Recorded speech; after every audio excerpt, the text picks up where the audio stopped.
decided once again to start doing our video postcards. We've been trying to make an effort to do more traveling, Ken and I, kind of see Texas. So we decided to take y'all along for the ride, and this is our first episode. Thank you for your cards and letters to the network. It saved our show from cancellation. So we're back. Hi everybody, I'm Ken along with Melissa. Hi. Hi. Hey, good to see you again. It's been a while, on video postcard at least. For sure. Lots going on here. I think it's been about 5 years. No, like 7 years since our last edition of video postcard. Wow. So we're back. Going to give you a taste of all of our adventures here in Texas, but we got a lot of catching up to do first, huh? So what have you been doing for the past 7 years, eh? Well, I taught for a while at the JJA, and then I took off a couple years while the boys were finishing up high school, and now I'm back teaching again for the last 4 years. I teach at Robert E. Lee High School as a special ed teacher, and this year I got a new assignment. I'm still a special ed teacher, but I'm the redirection teacher. And that means I work with kids who are identified with emotional disturbances or more severe behavior issues that are in the general ed classroom. They just need extra help to be able to successfully function in a general ed classroom. Oh, wow.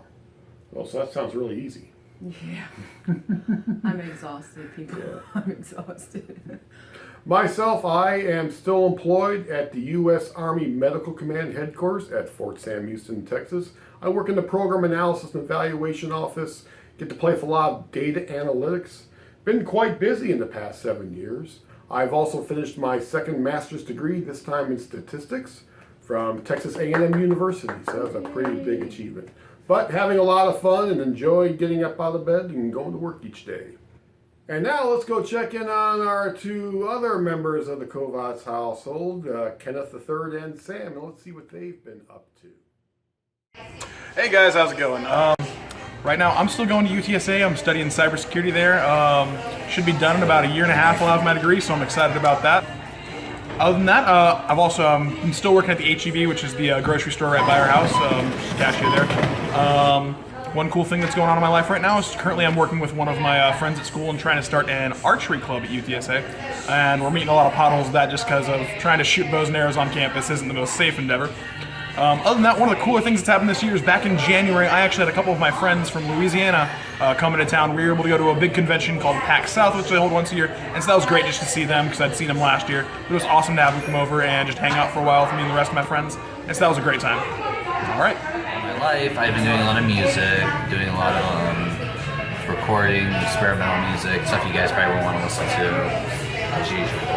And I have a studio with my two friends, and we're trying to working on my band and singing, trying to record and set up shows and stuff. So that's really what I've been doing. That's all, folks. Kenny's been also working at the local Office Max in North San Antonio, so if you need recommendations on a good stapler, he can help you out. Well, we also have a couple of newer members of the family. Yes, 3 years ago, we decided to add to our family. Mommy got ready to have another baby, but instead of a human baby, we decided to get a puppy. So we found because puppies are so easy. Yeah, what was I thinking? So we found a breeder in West Virginia, and we went to West Virginia to get Lily, our Newfoundland female. Mm-hmm. While we were there, I'll let Ken tell the rest. While we were there, we ended up leaving with 3 Newfoundland puppies. Now, one was for another family in San Antonio, but when we laid our eyes on this guy, which we'll call Ulf, U-L-F, he was pretty impressed. So we now have 2 Newfoundland puppies roaming the house here, Lily and Ulf. And when you have 2 Newfoundlands in a room, it pretty much takes up a lot of space. Yeah, we couldn't do 3. 2's our limit just because of the room and the tail swing. But they are a lot of fun and they get a lot of attention at the puppy parks. Oh yeah. Okay, well when we come back, we're going to take you on one of our road trip journeys. We're going to go to the West Texas town of Marfa. It's not just a middle of the desert town that you would expect. It's kind of unique. And we'll do that after these messages.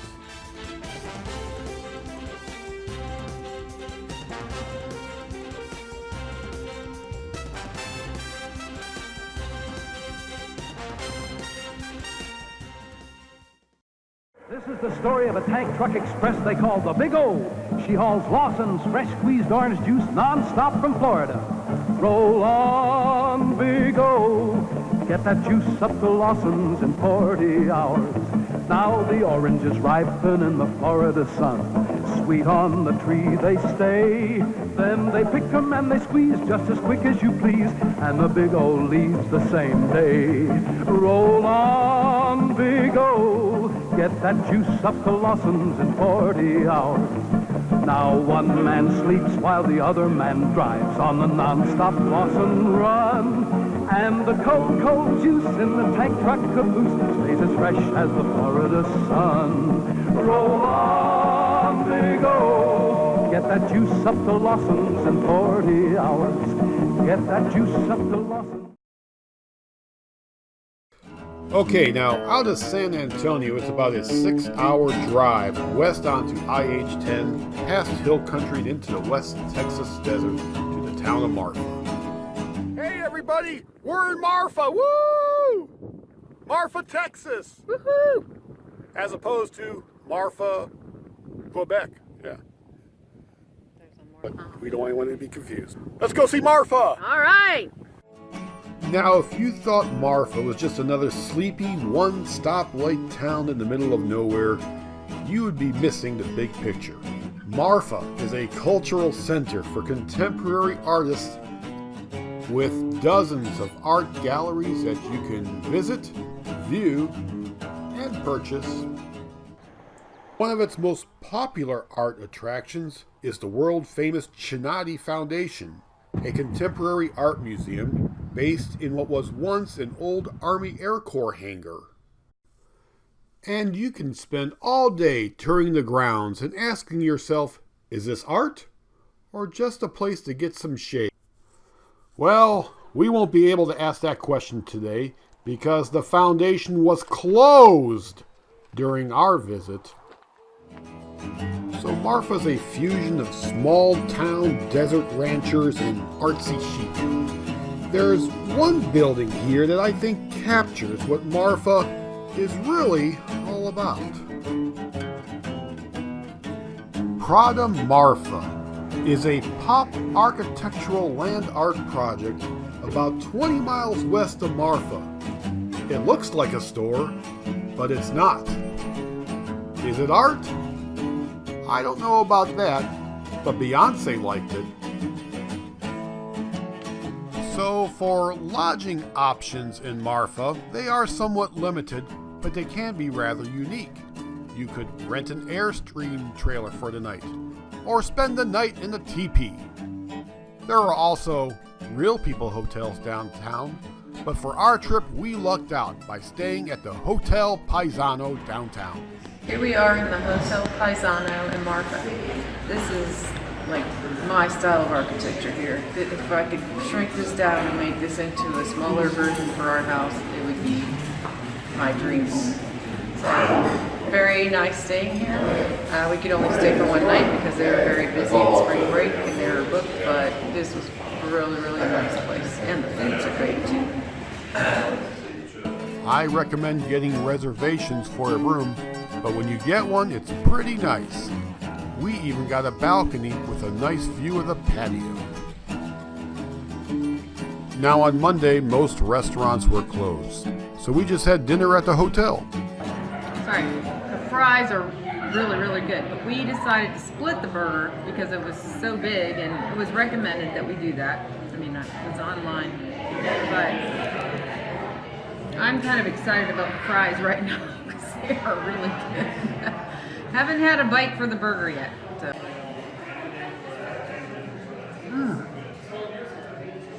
That is a good burger. I'm glad that we split just one because I don't think I could handle it by myself. Excellent.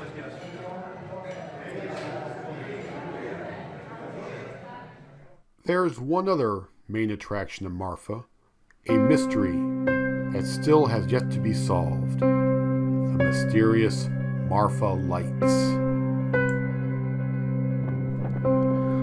This is the Marfa Lights viewing station. By day, a simple rest area, but at night, people gather to catch a glimpse of these balls of light which appear to dance across the Chinati Peak Range. Alright, so now we'll take a look at those very mysterious Marfa Lights. Are they UFOs? Are they ghosts?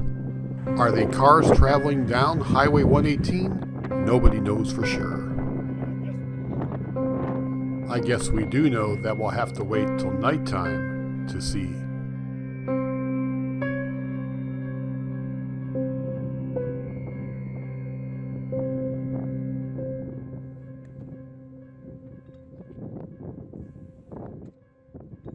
Maybe we're a little too early.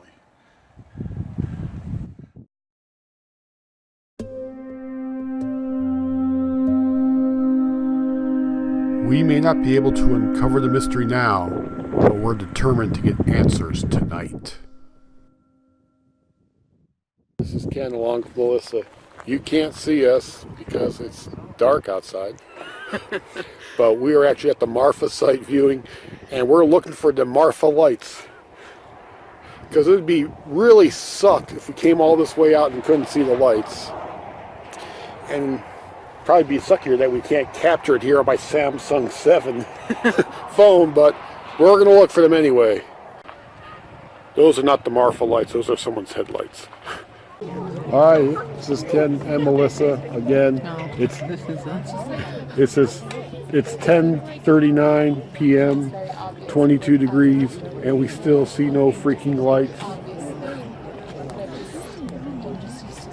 This is sounding really dumb. There's probably a DVD we could get instead. It's cold and dark. Oh, that looks like a light to me. Okay, we can go now. So nighttime in Marfa has a serene, almost zen-like atmosphere. An oasis at the foothills of the Davis Mountains, where you can appreciate taking the time to observe art, whether man-made or God-created. Finally, a quick shout out to our friends at St. Mary's Catholic Church in Marfa. Would have loved to stop by to visit. Unfortunately, nobody was there when we came by. And this concludes our trip to Marfa, Texas. A town easy to miss, but once you visit it, a town you'll never forget.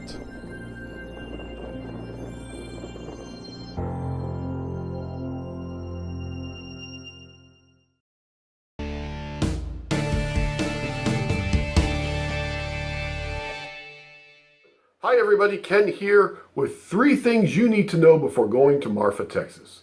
Number 1, plan ahead. Most restaurants and galleries are only open Wednesday through Saturday. We happened to get there on Monday, and there are a lot of places that were closed. Not cool, Marfa! Number 2, prepare for a fusion of eclectic and eccentric. There's a lot of country folk out in Marfa, and until just 15 years ago, the arts community started settling down there and establishing a interesting mosaic around the town. They all peacefully coexist, and it's kind of fun to see the contrasts.